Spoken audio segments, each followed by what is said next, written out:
Good morning everyone. In this video lesson we are going to read a very beautiful and a famous Japanese folk tales, The Bamboo Princess.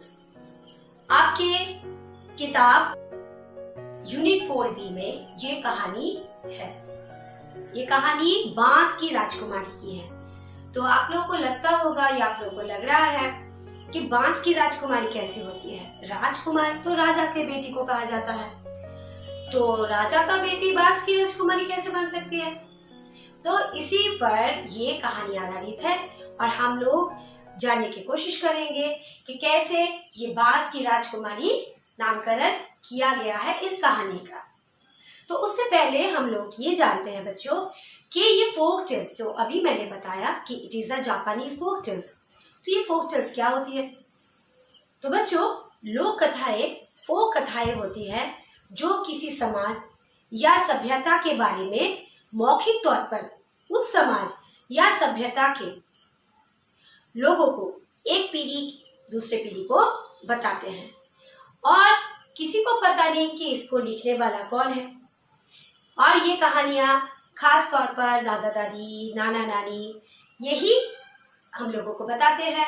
और जैसे कि ये Japanese folk tales है, ऐसे में India में भी बहुत से फोक टेल्स मिलते हैं। तो ऐसे ही फोक टेल्स कुछ बंदर और टोपी, नमक का मूल्य आदि।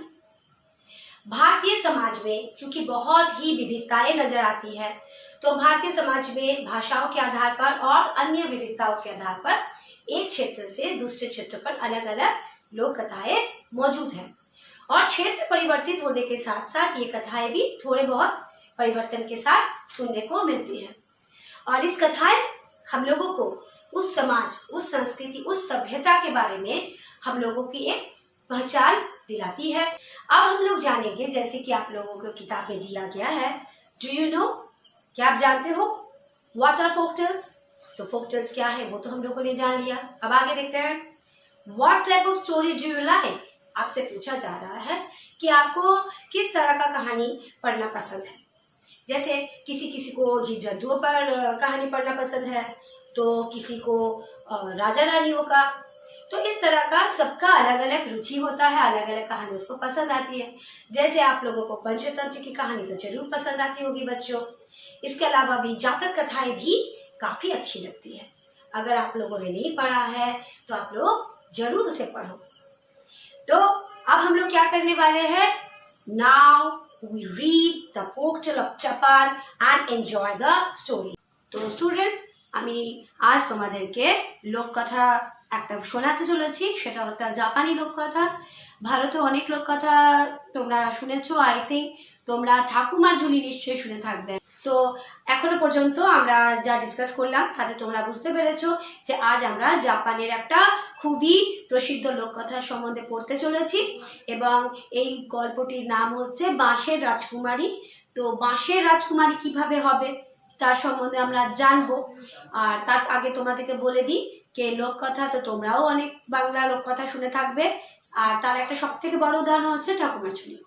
ঠাকুমার ঝুলি তো আজকাল টিভিতেও দেখায়, টিভিতেও আমরা দেখি ঠাকুমার ঝুলির গল্প, এবং আমাদের ঠাকুমারা দিদারাই এই গল্পগুলি বলে থাকে, তাই এর নামও হচ্ছে ঠাকুমার ঝুলি। তো ঠিক এইভাবেই আমাদের মতনই অন্যান্য জায়গাতে, অন্যান্য দেশে, অন্যান্য প্রান্তে অনেক রকমের লোককথা প্রচলিত আছে। তো চলো আজ আমরা জেনে নিই বাঁশের রাজকুমারী নামক এই লোককথাটি। দ্য ব্যাম্বু প্রিন্সেস, बांस की राजकुमारी। An old bamboo cutter was going home in the evening.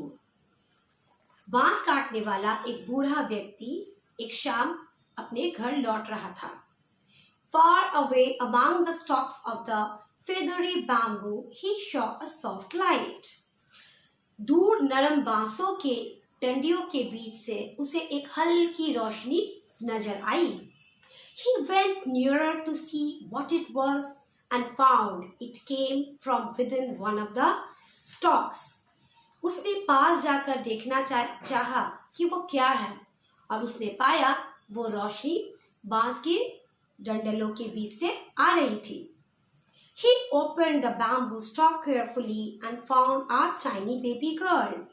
उसने सावधानी पूर्वक डंडियों को चीरा और उसे एक छोटी नन्ही बच्ची मिली। She was only a few inches tall, but as beautiful as the fairy. वो बच्ची कुछ ही इंच लंबी थी, लेकिन वो बिल्कुल एक परी जैसी थी, उतनी ही सुंदर। Indeed, he wonderful if she was really a fairy. वो सोचने लग गया, क्या वो वास्तव में एक परी ही है? He carried her home and told his wife how he had found her. वो उसे अपने साथ अपने घर ले गया और अपनी पत्नी को बताया कि वो उसे कैसे मिली। They became glad because they had no child. वो दोनों बहुत खुश हुए क्योंकि वो निसंतान थे, उनका अपना कोई बच्चा नहीं था। They loved her as their own. वो उसे अपने ही बच्ची जैसे प्यार करने लगे। In a few years, she had grown to be a young girl. कुछ ही वर्षों के अंदर वो बच्ची जवान हो गई। She was sweet, kind and beautiful. वो प्यारी सी थी और दयालु थी एवं सुंदर थी। A soft light always seemed to follow her. वो जहाँ भी जाती थी लगता था कोई हल्का रोशनी उसके पीछे आ रहा है। When the time came to name her, they called her Bamboo Princess.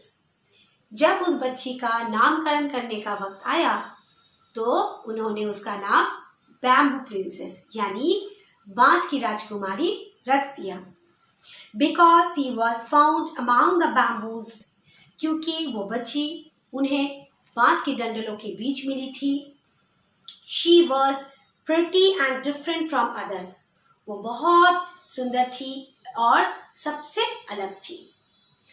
तो बच्चों, इसके बाद स्टोरी का बाकी पार्ट हम लोग नेक्स्ट वीडियो लेसन में कंप्लीट करेंगे। साथ स्टोरी से रिलेटेड इस टेक्स्ट में जितने भी क्वेश्चन आंसर्स है उसको भी हम लोग अपने नेक्स्ट सेशन में कंप्लीट करेंगे।